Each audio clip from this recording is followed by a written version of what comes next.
Hey, what's up, guys? You're listening to the It Takes a Village podcast. I'm Ashley, your host. This is where the struggles are real, the callings are heavy, the kids are sticky. We come together because it takes a village, and this is your tribe. Hey, everybody. I'm super pumped to be on the podcast today with Maria from the Engine Mom podcast. I think that her and I have a huge agreement in our vision for what we want women to feel and what we want to empower women with. And so I'm really excited to have her on. But before we get started, Maria, I would love for you to, just introduce yourself to the audience, the listeners. Tell them a little bit about yourself, who you are, and what you do. A little bit of that. All right. Awesome. Well, thanks so much for having me, Ashley. I'm super excited to be part of your community because we definitely do see eye to eye on a lot of things. And so I am a mom, and I've got a 2.5-year-old and a husband, and I am an entrepreneur running my own graphic design business. It's a teeny tiny business. I have one employee. So in addition to the podcast, I have my graphic design business, which is what pays the bills.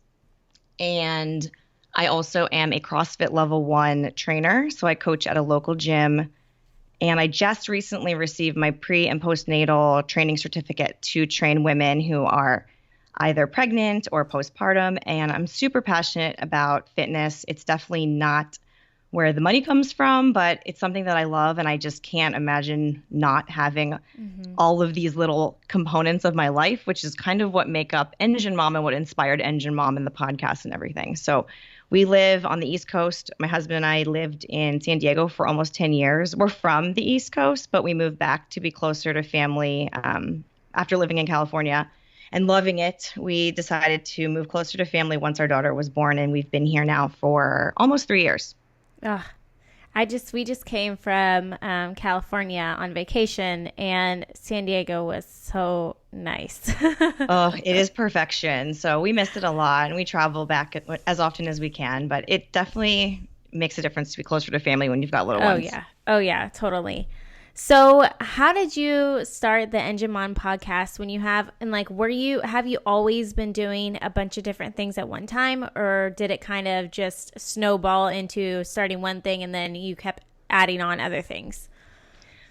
I love that question because I think back to even as like a kid, I kind of have always been someone that has multiple passions. So I guess I'm a little ADD in that. Like I'm like, oh, I like this and I want to do that. And then there's a shiny thing over there. So I'm going to achieve this. And I was always interested in art and creative endeavors growing up. And so I focused my studies in college and in grad school on graphic design and web development. And so I've always been creative in that regard. But then with the podcast, it was kind of like this outlet for me that started off as a blog originally. So back when my daughter was, 3-4 months old, there's a kind of a little bit of a backstory that I'll try to keep it brief. My husband and I had a business together when we moved, and then he took over, and I kind of sat back because I was like, I don't know what I want to do because I have this new baby. And so I had a blog that was sort of a lifestyle blog. It was super basic. No, not really many people followed. It was more just for me, personal outlet. And that is essentially what evolved into the Engine Mom podcast. I started listening to more podcasts as my daughter got older, and I was trying to look for some form of community. Yeah. Because working for myself, I'm home a lot by myself. I was home with my daughter a lot. The majority of my social life was at the gym. But I really wanted to connect to other moms and other parents. And I started listening to one show in particular, the Shameless Mom Academy. And I joined Sarah Dean as the host of that podcast, and I ended up joining her mastermind group. And that's kind of what got the ball rolling on exactly where I wanted to go with the podcast itself. Because I thought of myself as, I didn't really fit into a box. I wasn't a working mom in that I didn't go into an office every day. I wasn't a stay-at-home mom. I had this sort of title of working, stay at home. Like I have a flexible schedule, but I still had responsibilities to, financial responsibilities to my family. And that kind of got me thinking okay, well, that's this metaphor for the engine in that you have all these different gears. And as long as you have these gears working in unison, you're able to be optimal and you're able to work towards whatever goals you set for yourself. So I think goal-driven is definitely a trait of mine. And sometimes it's a little bit to the extreme of I take on a lot and I have to say no to a lot of things, and that's been hard for me to learn. Just like myself, I tend to do a lot of things at one time just because it keeps things interesting. Like, like you don't want to get burnt out on one thing or, and I don't know, it's just, I don't think that doing too many things is bad. But like you said, I like the Engine Mom podcast. It reminds you of the gears and having things all working in unison. So today I want to kind of talk to you about what happens when those things aren't in unison. And like, what do you do? So like, what part of the way that you had things made you feel like it wasn't in unison? And like, how did you work through that? How do you keep all the things going and not lose your mind? Oh my gosh, it's such a good question. I have so much to say on it because especially, I think back to those early days when my daughter was, like 6 months up to like a year maybe, and they start to get a little bit more needy in that they can move around and they can't communicate as much. And like that was also at the time where I started to really feel like I love being with her, but I need my own thing. I need to have more of an outlet for myself. And I always feared, I think a lot of new moms fear this, like, or I've heard people say, even when I was pregnant, like, oh, you might not be able to do the things you used to do, or, you might just be Sage's mom from now on. My daughter's name is Sage. That's like the worst thing for people to say to you. Right? Like, why would you say that? It was horrible. But I think I mean, I've heard it before. I've never said it before, but I've definitely heard it, and I've thought it. I've feared it, I guess. Oh, yeah. And so, yeah, as far as feeling like a failure, I mean, it started off when with my birth story, like my whole birth plan was like, I'm going to have this unmedicated natural birth. And of course, things went a different direction. I had an emergency C-section, which I was like so disappointed about. And I was like, so I beat myself up over those things. I beat myself up over having struggles with like nursing, and my daughter had like a tongue tie and a lip tie. And so I was like the quintessential crazy mom that was like Googling everything. Right. Something's wrong here. I have to eliminate all this from my diet. She's allergic. Like, just, I'm psycho in hindsight, And I realized that, one, I think this is completely normal. I think a lot of women deal with it, and it's kind of a closet thing. I'm not going around telling everyone in the world all my issues, but my husband was like, you need to chill. Like, she's fine. You're fine. It's going to be fine. Everything's going to work out. Mm-hmm. But it started there. And then once I started really seeking out some professional work, I just wanted to have more, I guess, stimulus, if you will, as opposed to just spending all my days with my daughter for about those first 3 months, the sort of traditional maternity 12 weeks or whatever that you take. I started picking up some freelance clients again, and my parents were around, so they were helping out watching my daughter. But I felt so distracted from my work because when I was working, I wanted to be with my daughter. But then when I was with my daughter, I wanted to be working, or I felt guilty that I wasn't doing one or the other, right?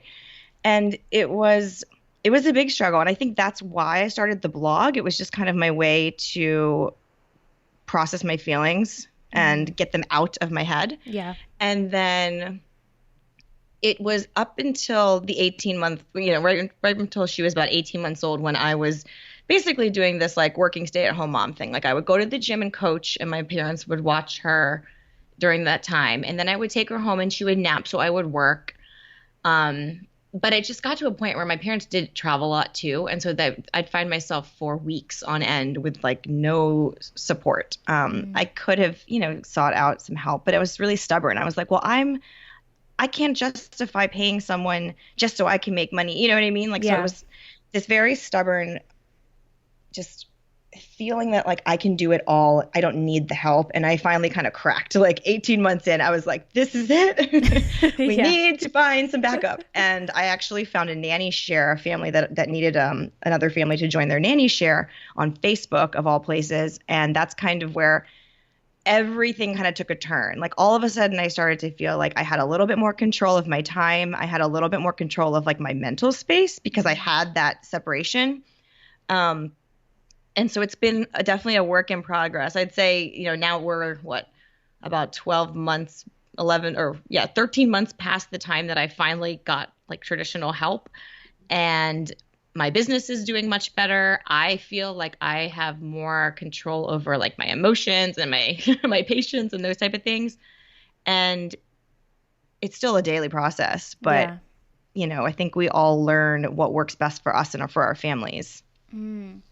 So what do you think was your like freedom in that roadblock? Was it getting that nanny? Because I'm curious, like what about getting help, like all of a sudden flipped a switch in your mind that was like, I can do this. Or it made it, like you said, you felt better about yourself. You felt like you had more control.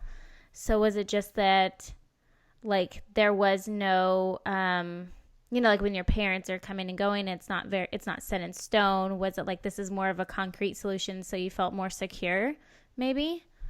Yeah, no, that's a good question. And I think you kind of hit on it. Like I did feel more secure in that I knew that there was going to be consistency in our schedule as far as the childcare. And I also, because I now had so many hours, certain days a week that I was going to have dedicated to, well, essentially dedicated to whatever I want because it's child free time. But then I was able to really dial in like, here are the hours that I'm going to be working for my clients. And now I can focus on that work and not worry about, that I'm ignoring my child or not worry that I'm, half-assing whatever I'm doing because my kid's screaming. So that was a big kind of aha moment or turning point. And then I think just the whole process of, I guess, personal growth for myself as a mom, like realizing that I don't have to do everything. I don't need to be the caretaker and the homemaker and and bringing in financial, finances into the family. And it was sitting down and also having a conversation with my husband, because I think that was something where I just didn't know any better early on. I was always like, I'll do it. Let me do it. Yeah. Not because I didn't trust him, not because I didn't think he was capable. It was more just like I guess that's me. I'm type A. That's kind of how I like things my way. And so there was a lot of letting go and a lot of compromise on my end, just as far as I can no longer be in control of everything. Yeah, and I think that's something that a lot of us struggle with, or at least I know I do, and judging by like the things that you're saying, I feel like you do too, is that there's a part of us that I feel like it's mostly for ourselves, that we want to prove to ourselves that we can do it all, that we could accomplish it all, and we look to like we're setting our standards way too high, but it's like this unachievable goal, so we're like aiming for the stars, and then when we're not hitting it, then we feel like we're failing. And like the aiming for the stars might be this impossible reach that we've set in our mind. So like every time we can't hit it, we feel like we should be doing better, or we suck, or all these XYZ things that continue to help us spiral basically into like this mom guilt. And it's hard. Oh, it's so hard. And it's interesting when you said that. You mentioned proving, that you can do it all. Mm-hmm. And I think I've always kind of been that way. And I think as I've gotten older, it's been even more of like prove myself to whoever, even just like moving to California, like leaving kind of the home base and a lot of my friends, because I grew up in this area where I'm living now. And everybody was like, oh, you're not going to move across the country and leave all your friends and leave your family. And I was like, watch me, Yeah. And then it was just all these little things that even before I got pregnant, I was really into triathlons and marathons. And I can't even tell you that I loved it that much. It was more just like, I can do this. Watch me. Yeah. And even with like the whole idea of like, oh, I'm going to go unmedicated, natural birth, blah, blah, blah. Like, and in hindsight, I'm like, why? Why did it matter so much? Why did it, why was it so important to me? And I think that's where a lot of the self-discovery came after the fact, and just realizing that like, you are still worthy of all the things that you have and all the things that you've worked hard for, even if you didn't hit every single benchmark along the way. Mm-hmm. Yeah. And that's interesting that you said that, like, you're questioning yourself, like, why did I do these things? Like, why was that important to me? I think that if we choose the things, like if we sit down, like you said, and reflect on what's important to us, and then like, does it really matter if we have a natural birth? If it does, then awesome, cool. But if you're just doing it to prove, like, to say like I could do it, then maybe that's not the right thing, because when you don't meet it, then like I can remember all my life thinking of going to college. And I think that's something that we have in common, is that like when I went back to school, I felt the same things that you did when you tried to go back to work, is that I would try to study and do, my at-home quizzes or whatever.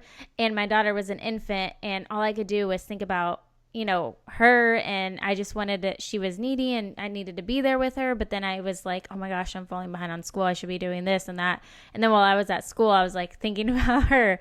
And so it was like this awful, but all my life I had this plan that I had to, go to school, and by 26 I would have kids. And obviously that didn't happen because I had a child at 21 or 22. But when I set that expectation for myself, and then I look back and I'm like, but why? Like, why was I so worried about school? Because I really wasn't in love with what I was doing. It was just this thing that I had set in my mind that I had to have done. But like you said, when I look back, I'm like, why was that even important to me? I don't know. And then I just made my life more complicated in doing that because, like I said, I was setting myself up to meet that high ceiling that shouldn't have been there. Right. And I think it's interesting that we all tend to have plans or visions of ourselves, our older selves, especially when it comes to like parenting and those type of things. Like you said, like, oh, I wanted to have kids at 26 and it happened way earlier or whatever. And yeah, it's like I thought of myself working at home with my daughter and like her pack and play, playing quietly while I worked, and like all this stuff. It's like, oh my God, that's so not realistic. And then, you compare yourself. You look at how other people's lives appear on the outside or on the surface, and you're like, man, well, their kid's like so perfect and quiet and chill, and my kid's like crazy and awesome. But and then you start to realize like, I think there's like this level of maturity that comes when you realize that like, oh my gosh, nobody has it together. Like it's all a facade, or, everybody says like, oh yeah, the highlight reel on social media, whatever. And so it's very refreshing to have conversations with, as much as it is inspiring to hear from women that are like doing it all and like have this amazing balance. Like it's so refreshing to know that like not everybody has it together. And like I don't really believe in balance. I actually think that it's not balance. It's just kind of counterbalancing, figuring out what you need to do on one side in order for the other side to just level out so that you can survive. Yeah, that was going to be my next question, was if you really believed in mom life balance, because I don't. Now that I've gotten older, I think that I'm the same with you, is that it kind of I just go with the flow, and that, this day I know I need to get these 3 things done. And as long as those 3 things get done, then I don't care about, the rest of the day. Or maybe I don't get anything done and I'm okay with that. And I just know that the next day I'm going to try again. Yeah. That's a big process too, because I think as people that are sort of, I mean, not even an overachiever, just somebody that wants to get things done and be productive, there is something to be said about looking at your list or just thinking back on the day and thinking like, oh my God, what did I even do today? Right. But in reality, especially if you're parenting and you're taking care of the things that may not seem like big, important to-dos, like you're doing a lot. And if you can add additional things on to, all the other responsibilities that you have and accomplish those, I think that's a big lesson I've learned recently, is just celebrating those little accomplishments in the day and knowing that maybe tomorrow you're going to get more done. And if you don't, it's okay, because every day is going to be a little different. Yeah. Do you find that it's hard to switch from mom mode to working mom, or, from mom to wife? Do you feel like those kind of transitions are hard for you? Oh, definitely. And it's funny because I talk about this a lot on my show, just like the work brain and the mom brain or whatever. And there is no switch. I think I consider it more like a dimmer switch. Yeah. You kind of turn it down a little bit and turn it up a little bit. I will say now that, so Sage is 2.5 now, and she's going to Montessori school 3 days a week. And then she's with my mom and dad 2 days a week. So we have this great routine. Some days, so like the 2 days that she's with my parents, if they're gone, I know in advance and I plan my schedule accordingly. So I know that I'm probably not going to check emails until lunchtime or nap time. Yeah. I'm not going to be corresponding with my clients at any time during the day. I'm just going to be with her and we're going to go do whatever. And that's made my days with her so much better, because I actually find myself shutting off work brain like almost entirely. And then the days that I know that she's in school and I know that I have this many hours until I need to pick her up or whatever, I'm able to focus. I also set up a home office, which I didn't have for, gosh, I didn't have a home office for like almost 2 years. And having a space that I was working in my kitchen at the island, which is the Oh, worst yeah. place to work. Yeah. It's like, In the middle of all the chaos. right. I'm like, oh, the dishes need to be done. Like, Mm-hmm. So my office space has made my work flow much more productive, and it feels like I sit down at my desk and I'm like, yeah, I'm ready to work. Mm-hmm. Put my headphones in, put on some good music, and I'm good to go. But and you asked about the wife brain. It's like, oh my gosh, my poor husband sometimes, because you know how kids are so touchy and clingy. Mm-hmm. Oh, yeah. And my husband, his love language, we talk about love languages, and his love language is definitely touch. Like he just wants to be hugged and Mm-hmm. rubbed, and like, I mean, I feel bad. There's days where I'm like, I am all touched out, babe. Like Yeah, you like can't. I was like, I'll give you a hug. I'm not, but like, I'm not one to just go up to him and like just start cuddling, because I get so much of that from my kid. Yeah. You're tapped out at the end of the day. Yeah. Totally. Yeah. And that's one thing we've been trying to do more of, is like date night. So it's just the two of us. Cause like, obviously we like to do stuff as a family, but I miss having just us time. Yeah. Yeah. And I had heard about another couple that I don't remember who it was for the life of me, but they would go and walk their dog that like at a certain time every night, and that was like their transition from working to like, hey, we're a married couple. And so like whatever it was. So I feel like if we could find those things to help us mentally transition, and I don't even think it's like you said, I agree. I don't think you'll be able to turn off one completely. I think dimming is a really good example. I think that's a really good example for me to use in my head, because I think that it's another one of those things that when I feel like I don't turn it completely off, then I'm failing, because my mind, there's always a part of my mind that's still thinking about what I need to do for the podcast, or what I need to do for the kids' school lunch tomorrow, or, this or that. And so I feel like if I'm with my husband and I'm still thinking about those things and it's not completely off, then gosh, I'm like, I'm a horrible wife, or I'm, whatever. And so that's a really good tip that I'm going to use, is just to think about it as dimming. But yeah, I think that finding ways that we can transition, whether it's like the kids just walked in the door and your husband just walked in the door and you say, hey, like I'm going to take a 2-minute walk around the house or like the block or whatever, and then come back in, and then you're like, can dim down the work mom, or whatever. I don't know. Mm-hmm.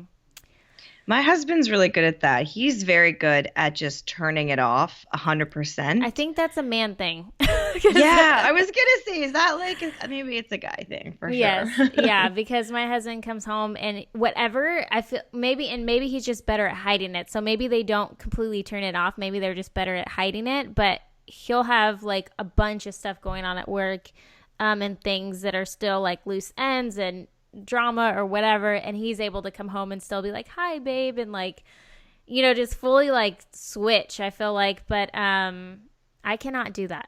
It doesn't work that way. I'm like, give me a minute, I need to bring myself back together. Now that you have kind of gotten in the groove, or you feel like you're in a new groove and things are working well, do you think that there was any sort of like mind shift that you had to do in changing from feeling like you were failing to being okay with failing?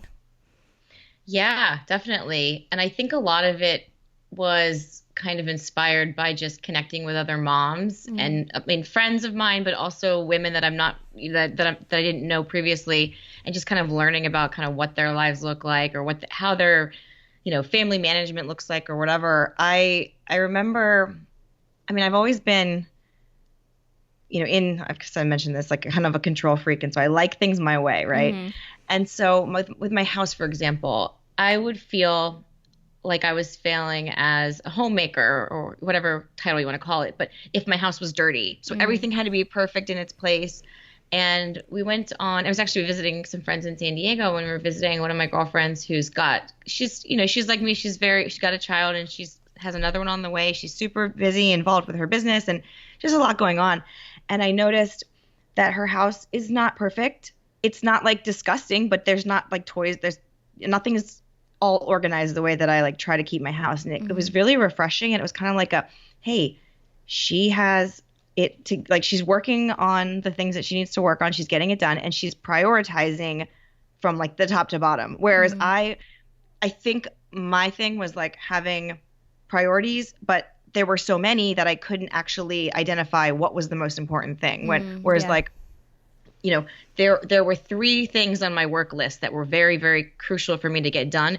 But meanwhile, I'm sitting here trying to wash dishes. And it was like I had things backwards, I think. Yeah. So that was one of the mindset shifts that I had to make, was just knowing what was important and why it was important and how it was important in terms of like the time space. And then that mind shift of having to just ask for help and be okay asking for help. Because on top of asking for help with my daughter, like even just asking for help around the house, I don't know why I didn't think that, you know, it was like, oh, I don't want to bother my husband with that. But it's like, well, why am I bothering myself with that? You know, we are a partnership and we are in this together and we should be working together. And he is more than happy to take on whatever responsibilities, you know, I think it's one of those things where I just never asked him, and I would do it myself, as opposed to leaving, like, say, the laundry. And now it's, if the laundry sits in the basket for a day or two, he ends up doing it. I don't have to ask. I don't have to thank him. It's just, that's what we do. Yeah. And that was something that was really hard for me at first, to just allow people to help and not feel guilty about asking, or not feel guilty about not doing it.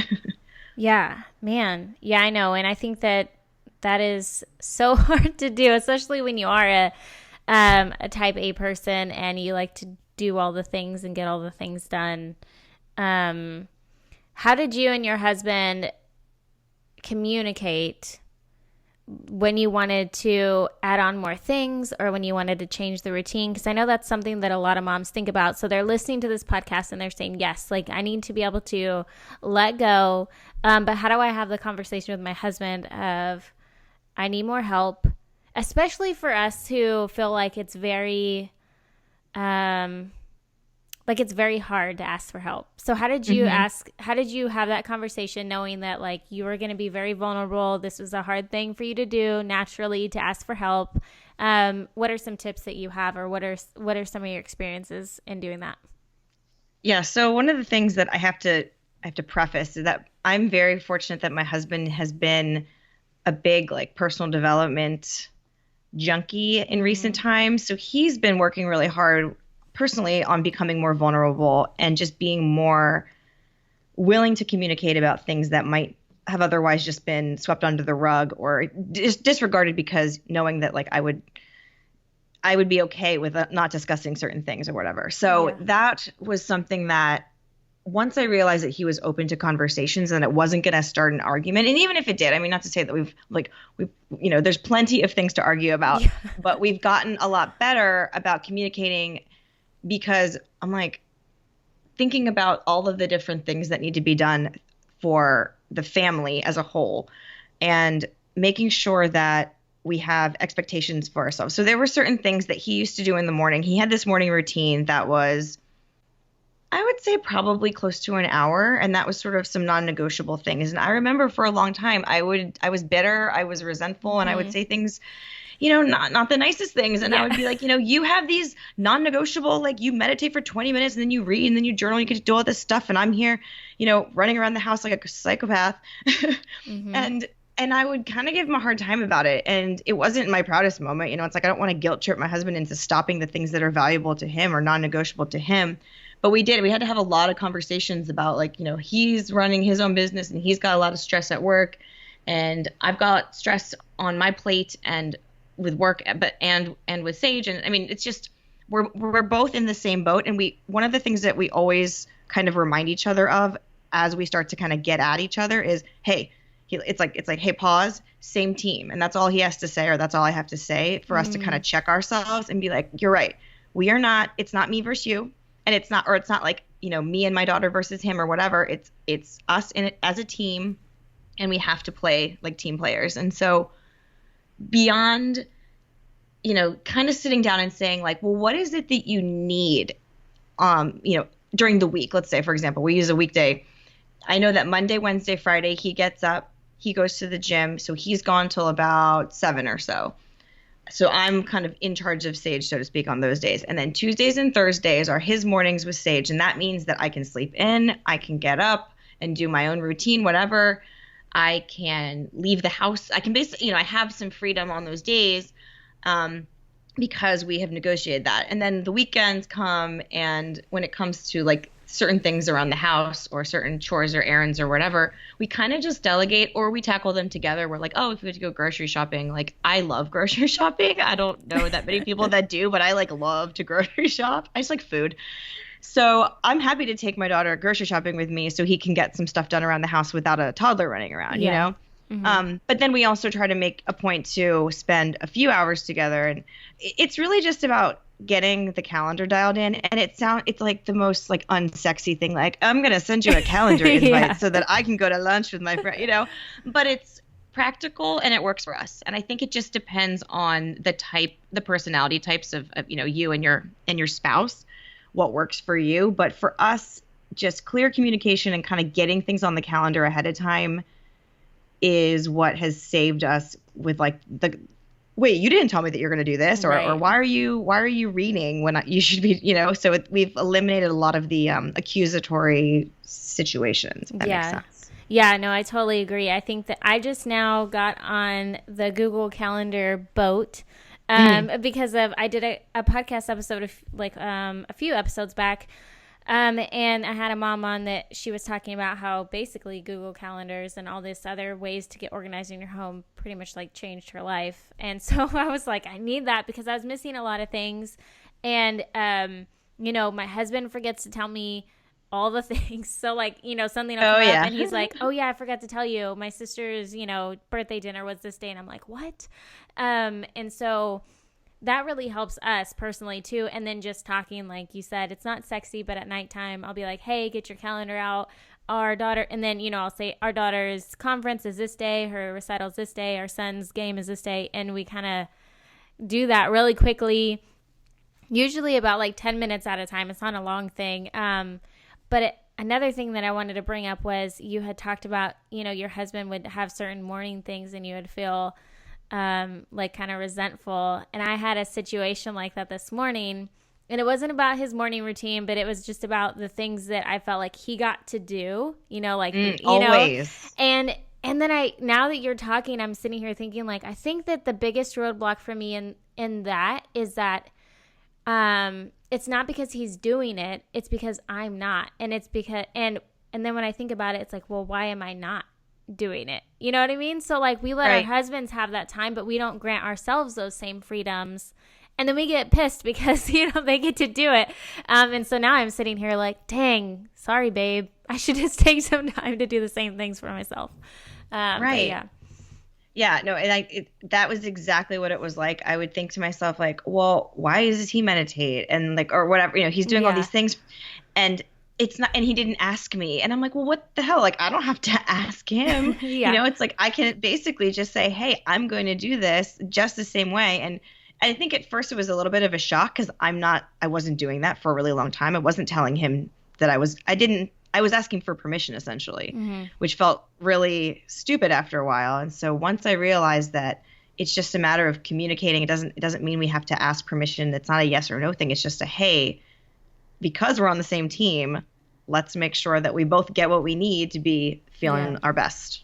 Okay, so before I ask you these 3 last questions, I want everybody to be able to check out your podcast, to find you and all the things that you do, since you do so many things. But they're awesome. Like, I love all the things that you're involved in. And so if you could share where people could find you and how they can connect with you and listen to your podcast.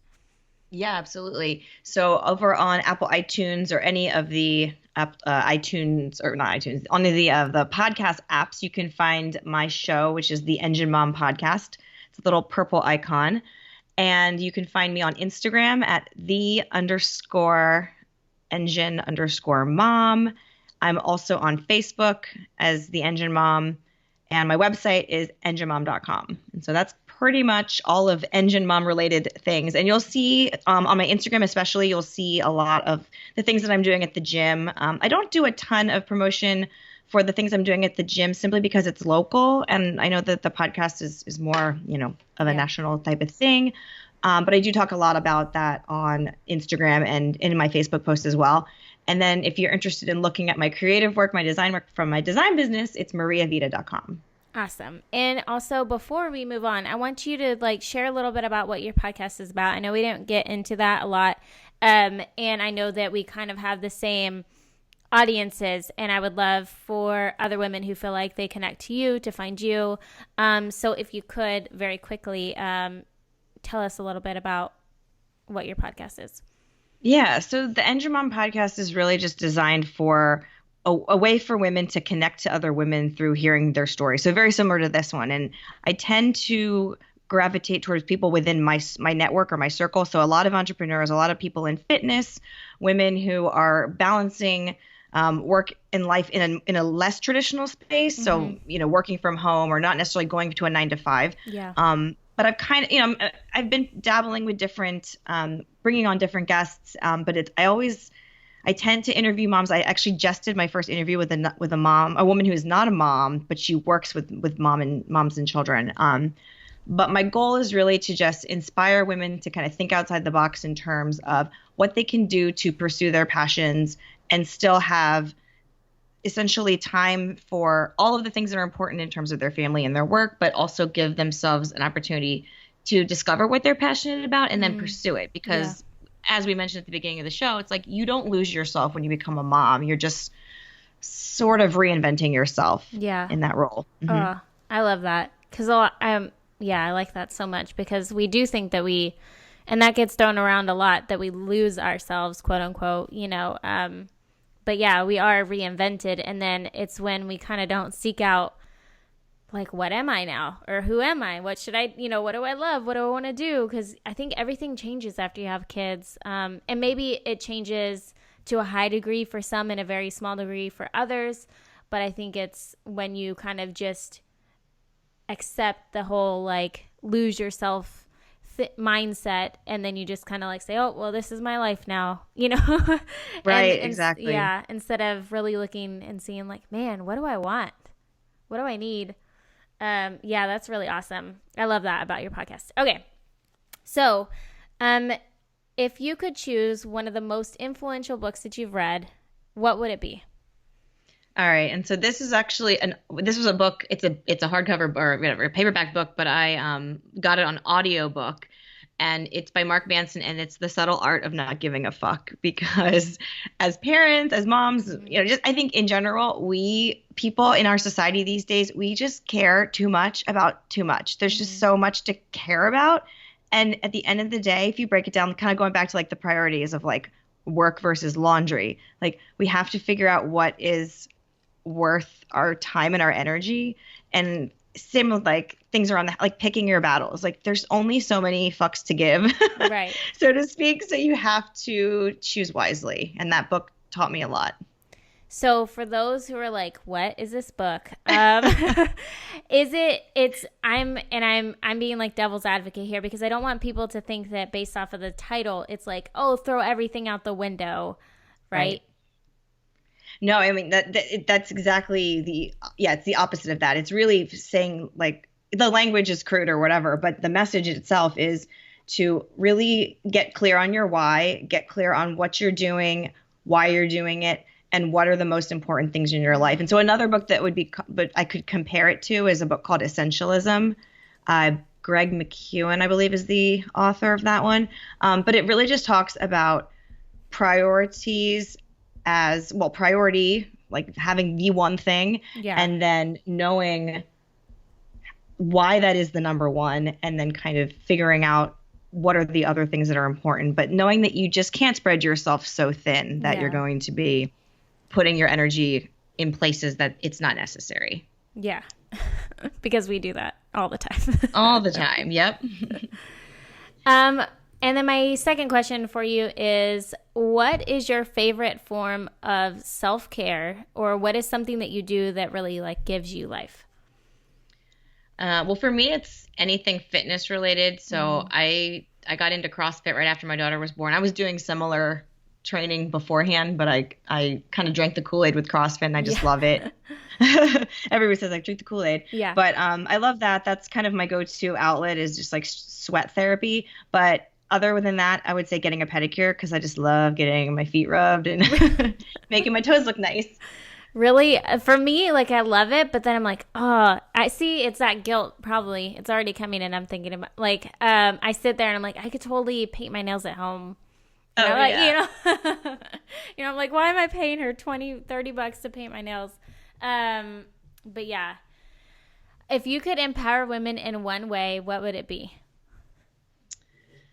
I thought about this question for a long time, and I think that's empower them in one way. Mm-hmm. I think it would just be giving women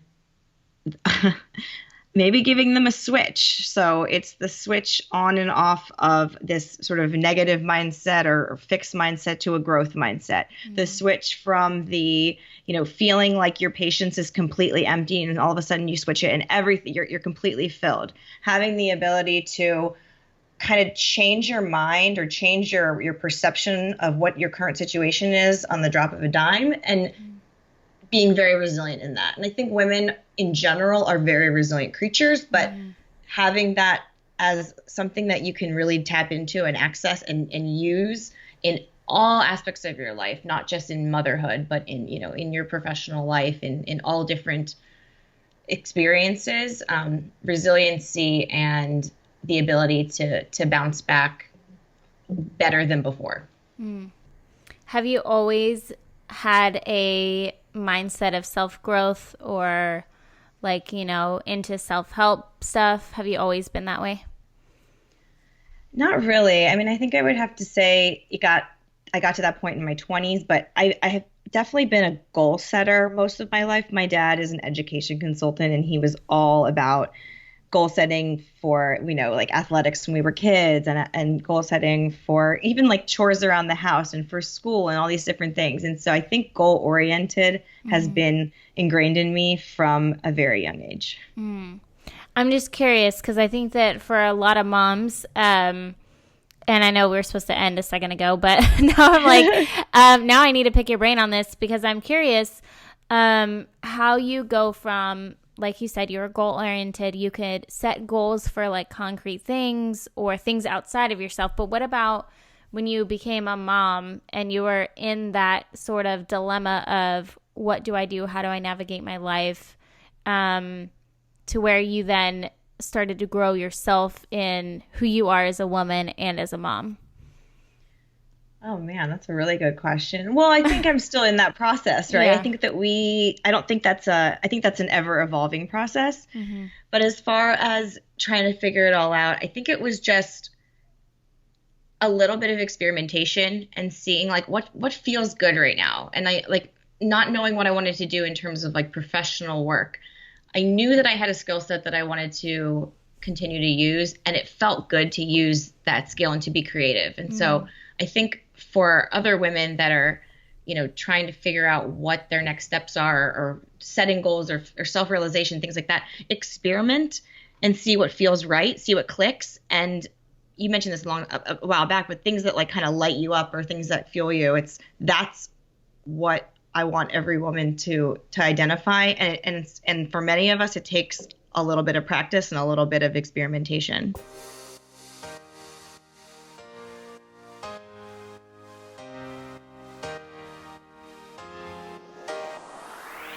Hey guys, hope you enjoyed that episode. I am really excited to be starting to share some of my life, my personal life on YouTube with you guys. I think it's really neat to be able to put a face to the voice and to have a different perspective into who the person is behind It Takes a Village, which is obviously me, Ashley, in case you didn't catch on that already.